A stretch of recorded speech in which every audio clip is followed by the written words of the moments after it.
Kilat News Updates. Mga balita ngayon, taas singil sa pasahe sa LRT-1 epektibo simula Abril 2025. Territorial drills ng Philippine Army palalawigin sa Visayas at Mindanao. 6 na Koreano, 15 Pilipino arestado sa Pogo Raid sa Pasay.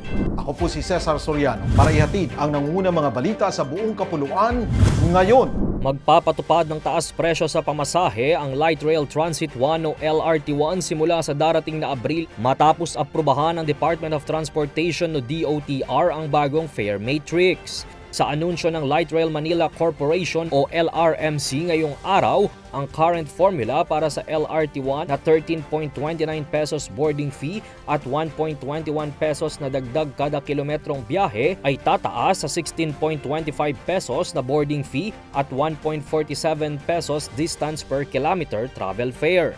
Dahil dito, ang pinakamurang single journey ticket na 15 pesos ay magiging 20 pesos na, habang ang single journey end-to-end trip naman mula Fernando Po Jr. Station hanggang Dr. Santos Station na 45 pesos ay magiging 55 pesos na. Epektibo ang bagong presyo simula April 2, 2025. Ayon sa LRMC, ang kanilang hike appeal ay bunga ng improvements ng LRT-1 gaya ng mas maraming light rail vehicles, close to 100% daily system reliability, monthly system reliability, punctuality at availability.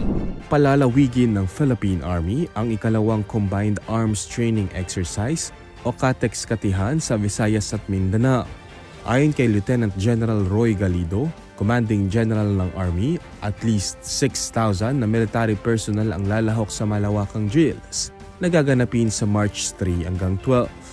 Layon ng ensayo na mapalakas ang combat readiness, responsiveness at adaptability ng hukbong katihan. Bilang bahagi ng training, isang live fire exercise ang isasagawa para ipamalas ang kakayahan at kahandaan ng Army sa land force maneuvers at magsisilbing pagsasanay sa gampanin ng mga sundalo sa territorial defense. Dagdag pa nito, ang pagmobilize sa Visayas at Mindanao ay paraan para maunawaan ang archipelagic situation ng bansa at mapunan ang mga puwang sa depensa nang makabuo sila ng solusyon sa oras na magkaroon ng suliranin sa teritoryo ng bansa. Arestado ang 6 na South Koreans at 15 Pilipino sa operasyon ng Presidential Anti-Organized Crime Commission o PAOK sa Pasay City noong Lunes habang nagpapatakbo umano ng isang Philippine Offshore Gaming Operator o POGO Hub sa basement ng isang hotel. Ang operasyon ay batay sa mission order na inisyu ni Immigration Commissioner Joel Anthony Biado matapos makatanggap ng impormasyon na ang isang grupong Koreano ay sangkot sa illegal online gaming na target ang kanilang mga sariling kababayan. Bukod sa online gaming, iniimbestigahan din sila sa umano'y game fixing at online scamming. Kasalukuyang nasa kustodiya ng PAOK ang mga sospek para sa investigasyon. Nahaharap sila sa kasong paglabag sa Securities Regulation Code, Illegal Gambling, Money Laundering at Anti-Financial Accounts Scamming Act. Ako po si Cesar Soriano, kasama nyo sa bawat pagputo ng balita.